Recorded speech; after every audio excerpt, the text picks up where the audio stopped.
Hello guys, magandang araw ulit sa ating lahat. Ayan, at shoutout po muna kay Ma'am Abicar Santander at kay Ma'am Melinda Sakaging. Yan, shoutout po sa inyo ma'am at pati na rin po sa ating mga solid po na mga subscriber na lagi pong nagsubaybay sa ating video. Yan, shoutout po sa inyo guys at maraming salamat din po sa lagi nyo pong pagsuporta dito po sa aking channel. Yan, maraming salamat po sa inyong suporta. Ayan. Dito guys, bali update lang po tayo dito sa aming tanim po na atsal. Dahil dito po sa amin ay nasa 4 na beses na po dito na umuulan. So titingnan po natin guys kung ano po yung nangyari sa amin pong tanim na atsal sa ngayon po dahil nadaanan na po siya ng pag-uulan. Ayan, ito guys ay kahapon po ay tinatanggalan po namin ito ng damo dito sa daanan. Ayan, para pag mag-spray po tayo ng pang control po natin doon sa mga insekto ay wala na po silang mapaglipatan kung hindi po sila mamatay sa spray po natin.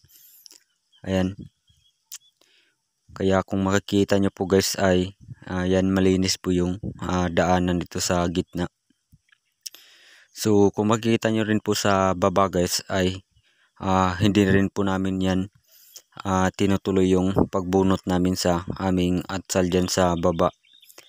Ayan, dahil nung naabutan po siya ng ulan, yung kanya pong mga dahon ay parang kaya pa na mapakinabangan po natin. Kaya yan, hindi na lang po namin binubunot.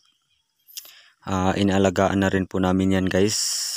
Nag-start po kami na nag-spray dito sa aming tanim na atsal ngayon. Nung last week nagsisimula po kami dito na nag-spray. At ito po ay hindi po kami dito naglagay ng pampataba dito sa puno. Dahil nung time po na tag-init pa guys, itong atsal po namin ay hindi na po kami dito nag-spray. Pati na rin po sa paglagay ng pampataba sa pinakapuno po nitong ating tanim na atsal. Dahil yun, pag naglagay pa tayo ng pampataba tapos kulang po tayo sa tubig, mahirapan din po tayo sa pagpalaki po ng bunga dito sa ating atsal. Kaya yun, hinintuan po namin ito sa paglagay po ng pampataba, pati na rin po sa pag-spray.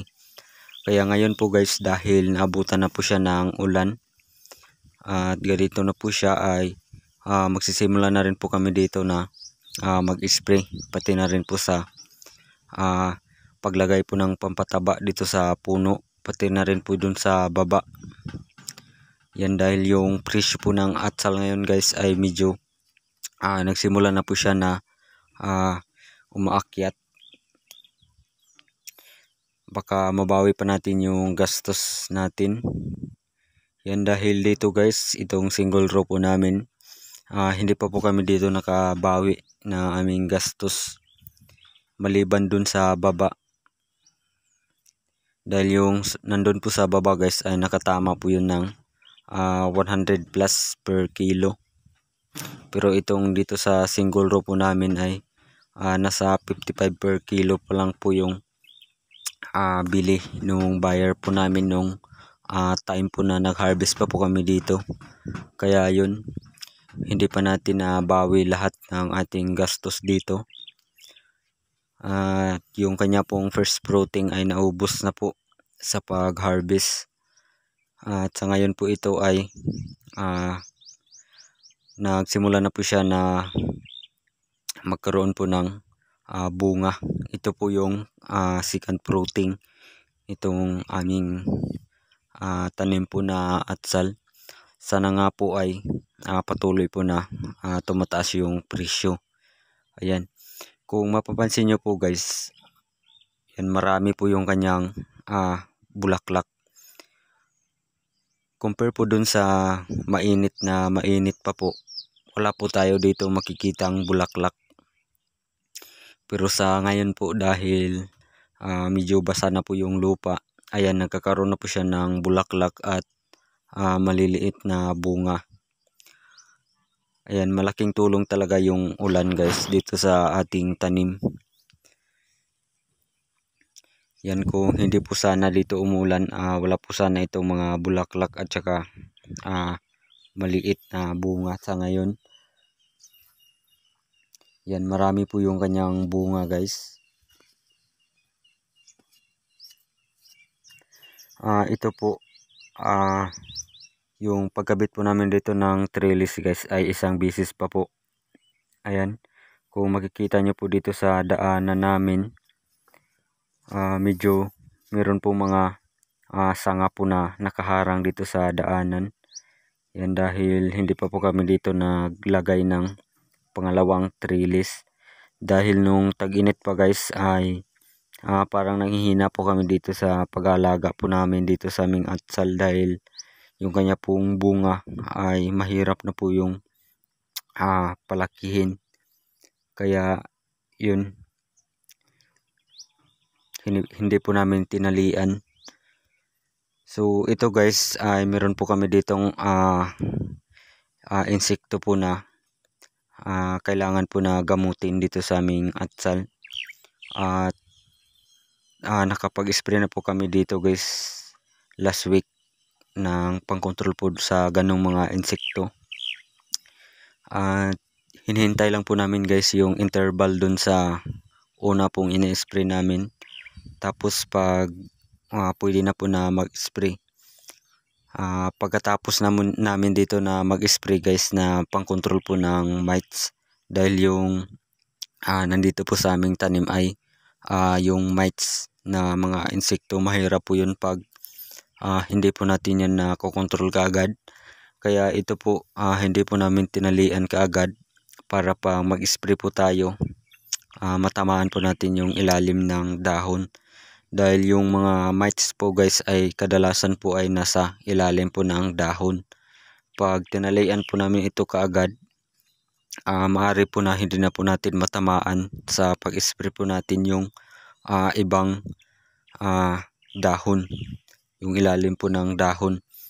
Kaya maaari po na hindi po natin sila makokontrol kung meron pong dahon na hindi matatamaan sa ating ini-spray.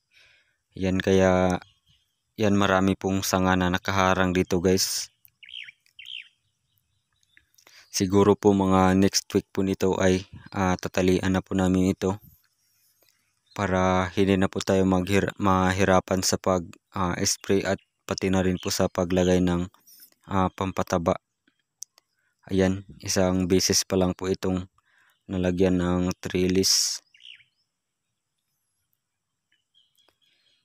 Yan, sa ngayon po guys, medyo mataas na po yung aming atsal.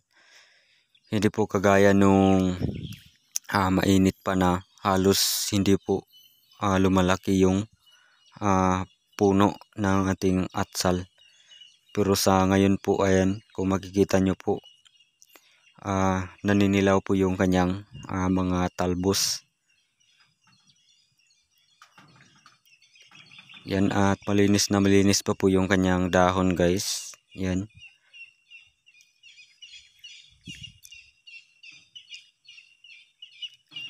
Yung mites po dito ay nagsimula na po sila na parang huminto na po sila guys nung unang spray po namin. Kaya sa pangalawang spray po namin, yun pa din yung target po namin sa pag-spray namin para makokontrol po natin sila. At yan lang po muna sa ngayon guys. Kung kayo po ay baguhan pa lang dito sa aking channel, huwag nyo pong kalimutang mag-subscribe at paki-click na rin po yung bell button para lagi po kayong updated sa atin po mga susunod na video tungkol po dito sa pag-alaga po ng atsal at sa pag-update na rin po natin. Ayan, maraming salamat guys sa inyong panunood at happy farming po sa ating lahat.